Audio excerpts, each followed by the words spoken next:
হে জঙ্গলে দেবতা, আগুন নেভাও, নইলে জঙ্গল পুড়ে শেষ হয়ে যাবে।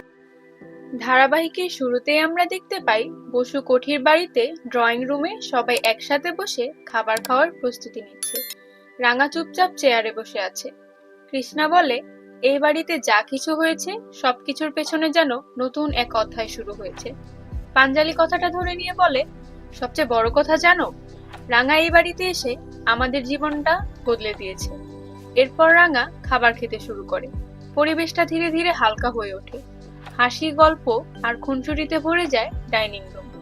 হঠাৎ অঙ্কুর গম্ভীর গলায় বলে, এই প্রদীপ নিভে যাওয়া ভালো লক্ষণ নয়, এটা একটা কুসংস্কার।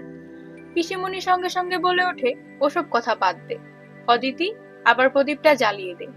অদিতি প্রদীপ জ্বালাতেই ঘরটা আবার আলোয় ভরে যায়। কিন্তু কারো চোখে পড়ে না এই আলো বেশিক্ষণ টিকবে না। পরের দৃশ্যে আমরা দেখতে পাই কবিতা ফরেস্ট ফাইটার অফিসে দাঁড়িয়ে কাজের কথা বলছে। পাশে ওমা আর অনিতা ফাইল নিয়ে ব্যস্ত। রাঙা সেখানে এসে বলে, ওখানে খুব একটা ঘোরার সুযোগ পাইনি, তবুও তোদের জন্য কিছু নিয়ে এসেছি। এই বলে সে ওমাকে একটা সেন্ট আর অনিতাকে একটি ক্রিম উপহার দেয়। মুহূর্তটা আবেগে ভরে ওঠে। ঠিক তখনই অন্যদিকে দৃশ্য বদলে যায়। ঘন জঙ্গলের ভেতরে শ্যামের গুন্ডারা চারদিকে পেট্রোল ঢালতে থাকে।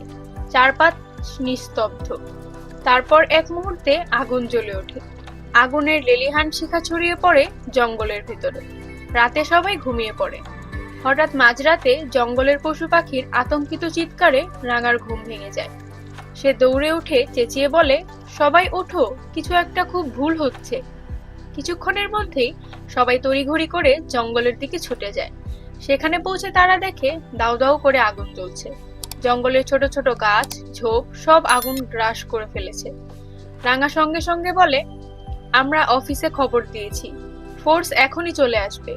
এদিকে গ্রামের লোকজন আগুন দেখতে পেয়ে আতঙ্কে ছোটাছুটি শুরু করে। অনেক শিশু ঘরের ভেতর আটকে পড়ে।